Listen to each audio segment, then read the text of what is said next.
आखिर इस बार के महाकुंभ में इतनी हानि क्यों हो रही है? किस कारण के वजह से महाकुंभ मेला में भगदड़ मच गया और कई श्रद्धालुओं को अपनी जान से हाथ धोना पड़ा और न जाने कितने घायल अवस्था में हैं? क्या पुलिस और प्रशासन सही समय पर इस भक्तों को रोकने में कामयाब हो पाए? इस भगदड़ के कारण जितने भी लोग प्रभावित हुए, उनके परिवार का क्या हुआ? क्या इस बार का महाकुंभ मेला सिर्फ दुर्घटना ही लाया है या इसके पीछे कुछ बहुत बड़ा राज छुपा है? किस वजह से इस भगदड़ में इतनी सारी श्रद्धालुओं की जान से हाथ धोनी पड़ी? भारत में हर 12 साल में एक बार महाकुंभ मेला लगता है, एक ऐसा आयोजन जिसमें लाखों लोग अपनी श्रद्धा और आस्था के साथ आते हैं। लेकिन 2025 में इस महाकुंभ मेला में कुछ ऐसा हुआ जिसकी कल्पना किसी ने भी नहीं की थी। एक भगदड़ ने पूरे मेला स्थल को घेर लिया और इसने न सिर्फ भक्तों को बल्कि पुलिस कर्मियों को भी अपनी चपेट में ले लिया। इस वीडियो में हम जानेंगे कि इस भगदड़ ने कितनी जिंदगियां तबाह की, क्या कारण थे, और इससे जुड़ी पूरी कहानी बताएंगे। आप लोग दिल थाम के और भगवान का नाम लेकर इस वीडियो को अंत तक जरूर देखें और हमारे इस फैक्ट्स रॉट यूट्यूब चैनल को सब्सक्राइब कर लें, जिससे नई जानकारी आपको कहानी के तरह आपको पहुंचना रहूं। साथ ही कमेंट में महाकुंभ लिख दे ताकि मुझे पता चले इस बार महाकुंभ को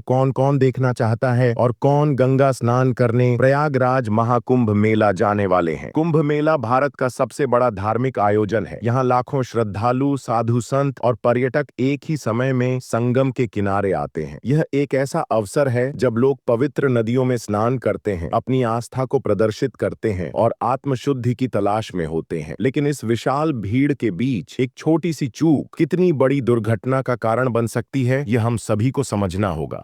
2025 का महाकुंभ मेला था और आयोजन अपने चरम पर था। 14 जनवरी को मेला क्षेत्र में भारी भीड़ जुटी थी, विशेष रूप से उस दिन जब पवित्र स्नान का समय था। ऐसे में अचानक से कुछ हुआ। स्थिति असामान्य रूप से तनावपूर्ण हो गई। अचानक से एक जगह पर अधिक भीड़ जमा हो गई और ये घटनाएं उस जगह की सुरक्षा में कमी की वजह से हुई। जैसे ही लोग एक स्थान से दूसरे स्थान की ओर भागने लगे, भगदड़ की स्थिति बन गई और इस कड़ी में न सिर्फ भक्त बल्कि पुलिस कर्मी भी प्रभावित हुए। सुरक्षा बलों के पास पहले से ही भारी सुरक्षा इंतजाम थे, लेकिन इतने बड़े आयोजन में हर स्थिति को सही तरीके से संभालना चुनौतीपूर्ण था। भगदड़ के बाद पुलिस तुरंत हरकत में आई, लेकिन तब तक बहुत देर हो चुकी थी। कई पुलिस कर्मियों की जान भी इस हादसे में चली गई। यह एक दुखद मोड़ था, क्योंकि पुलिस बल भी अपनी जान की परवाह किए बिना लोगों की मदद कर रहे थे। पूरे इलाके में अफरा तफरी मच गई। अस्पतालों में मरीजों की संख्या बढ़ी, कई लोग गंभीर रूप से घायल हुए। इस हादसे ने सिर्फ एक डरावनी छाप छोड़ी, बल्कि श्रद्धालुओं का विश्वास भी प्रभावित किया। इस हादसे में कम से कम 35 लोगों की मौत हो गई और 150 से ज्यादा लोग घायल। अब सवाल यह उठता है कि आखिर ये भगदड़ कैसे हुई और इसके लिए कौन जिम्मेदार है? क्या यह केवल भीड़ की अनियंत्रित स्थिति थी या आयोजकों और सुरक्षा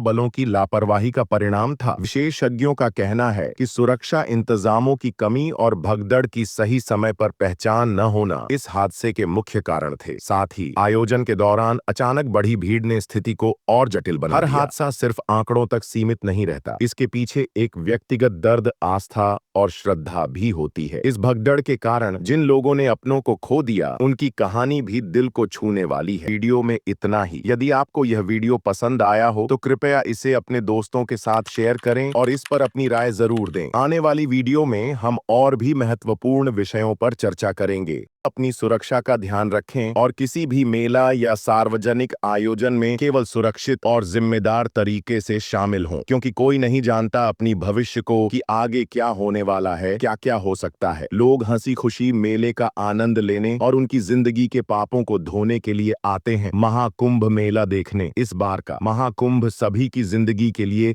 एक बड़ा महोत्सव है। करोड़ों श्रद्धालु यहाँ अपने जीवन के पाप नष्ट करने आएंगे। यहाँ की बाटी 3 नदियों के संगम में डुबकी लगाने बहुत सारी घटनाएं इस बार के महाकुंभ में हो चुकी है। भगवान से प्रार्थना करता हूं कि जो कुछ भी हो चुका है और जो कुछ भी महाकुंभ में होगा, उसे अपनी कृपा दृष्टि से भक्तों और श्रद्धालुओं के नजरों से दूर करें, ताकि इस आस्था की पवित्र संगम में हर कोई अपने पाप को नष्ट करने के लिए त्रिवेणी संगम की इस पवित्र जल में स्नान करे। महाकुंभ की यह जानकारी बहुत बड़ी और वर्ल्ड लेवल की चर्चित जानकारी हो चुकी है। आप सभी से मैं एक छोटी सी रिक्वेस्ट करती हूँ कि इस फैक्ट्स रॉट यूट्यूब चैनल को सब्सक्राइब करें। सब्सक्राइब करने में कोई भी पैसा नहीं लगता है। आप लोगों को इसी तरह नई नई जानकारी अपनी कहानी के माध्यम से देती रहूंगी। चलिए आपसे विदा लेती हूँ। मिलते हैं किसी नई रोमांचक और अद्भुत कहानी के साथ।